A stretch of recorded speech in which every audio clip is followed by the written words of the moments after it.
Well, I literally have my hands full during this segment.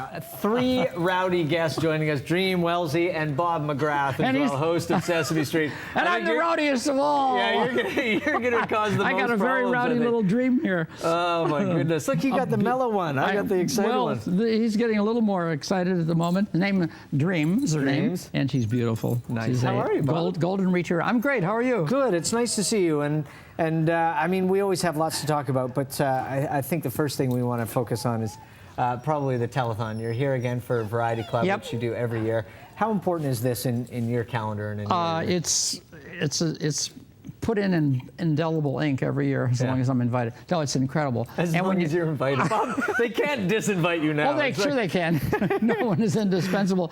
But when you think, hello there, you're listening? Yeah. When you think that they've been doing this for 45 years and they've raised $155 million in the province, and it all stays right here to help out with programs like what we're going to be talking about in a moment here. These, well, Autism Guide I know Dog. for you, I mean, obviously someone who's focused so much on working with young people throughout your life as well, that opportunity to meet kids one-on-one and to really get to know them and their families and stuff. I know how important that is. It is, and you get so inspired with people like Janice Edroff from the island, who's done phenomenal stuff over the years, and all of those kids, they're so way beyond their years in terms of their outlook on life and so forth. Well, and over the last few years, I know we've talked about it a little bit, but you've really been focusing on working with early childhood educators on the importance of music in all settings, and as a therapeutic tool, as a learning tool, as all these different elements. Yeah, I've been doing a lot on. Here, Bob, have both dogs. Oh, thanks very much, Mikey. What a nice guy you are.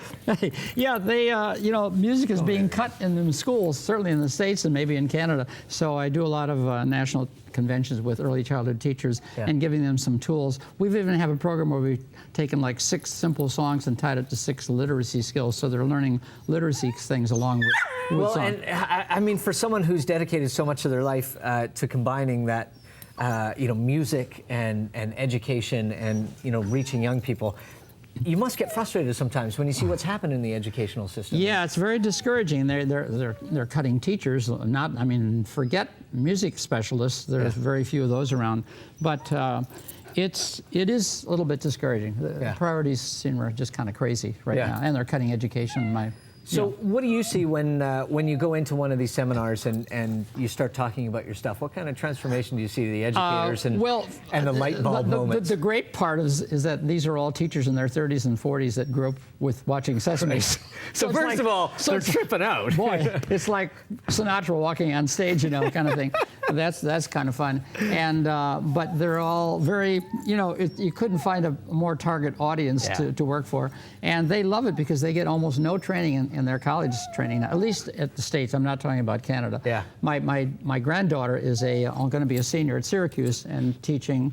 And she said she invited me to come up and do a session there. She said they had a total of like 2 hours in their whole 4 years of music. Yeah, so nothing. Teachers used to have to learn to play the piano and all kinds of things. Yeah. But they've, there is so much research proven that kids that are involved in music are simply smarter. Well, my daughter, when she was going through French immersion, her first year and a half was songs in French. Is that right? And she was fluent by the time she was in grade 4. I mean, Isn't but her that base was songs. Yeah. And some great neuroscientists have some great some research now. They can actually tell at a very early age, in several months or more. Exactly. There you go. Come on, they can tell, where the neural connectors are happening and when, and they know that in music they really work. I mean, they get an overdose of work. Sesame Street. What year is this for you? We're sort of doing a season and a half, for like 42 and 42 and a half. And it's still a very interesting show. Our target audience is a lot younger than it used to be, so it's a very different looking kind of show right now. Yeah, a lot of CG and a lot of computer generation, so the human element has gone down to like 12 or 15 minutes per show out of 60. Okay, I think we should talk about these beautiful dogs, and we're going to bring Bill Thornton in. He is the president of the Autism Support Dogs. Hi, Hi, Bill. How are you? Hi, nice to be here. You know this fellow, don't you? I do. I thought you looked like remarkable remarkably good dog handlers to me. Thank you very much. Yeah. Hired. Tell us about what it is that you do, Autism Support Dogs, and what these dogs are being trained for. Well, it's a relatively new program. And it's a program that we've adapted from guide dog training to give more jobs for our dogs. And over the years, I've had so many families phone me with children with a multitude of different disabilities and understanding the power of the human-animal bond and how this can have a major impact in a positive way with people. And so we sort of analyzed a bit and thought about who's been asking, from which disability have they been asking and requesting help from the most, and it seemed to be autism. We learned that other organizations had integrated an autism program into an already existing guide dog program, so we thought we could probably do that. We've got all the great gene pool of dogs, and as you're seeing a couple here today. And so we decided we'd research it, and we went off to Ireland to find out what they were doing in Ireland. We went to an organization in Ontario that just did Autism Support Dogs. Really? And as a result, we got all of our staff dual qualified, and so now a number of the dogs that go through the training program will go to guide dogs, and an agreed number of dogs will go to the autism program. And what is that moment like when you place a dog with a family or with a child with autism, and you see that bond start to form, and you see what a difference they make in their lives, both as companions and as helpers? You know, it's an unbelievable moment, and it's a moment that's not just shared necessarily by the child who has autism, who actually may not have any interest at that time, may actually reject the dog at that moment in their own mind. But the family, because autism affects the whole family. Oh, sure. Yeah, the family, the response on the family, and I mean, it smiles from ear to ear. That's what I say. From that moment on, it's just smiles, and everyone's relaxed. The dogs are going to be part of the show this weekend. Yes, and they have magic moments. My magic moment from 1 to 2 o'clock on Sunday afternoon. I'll be reading a story involved with Maya and her dog. Nice. And there may even be a little surprise. Yeah, there always is. I mean, and those magic moments that Carrie writes. So they're well, and it's so nice for people too to get a real concrete idea of what they're supporting and what they're doing and what a difference it makes. I think that's one of the things that Carrie and Floyd and the folks do really well. They really get to know He's chewing on your mic pack. So if Bob's voice drops away now, he's got my whole cord here. It's in your sharp little teeth. Look at that. You want to be on? You want your own microphone? Isn't that cute? No, not.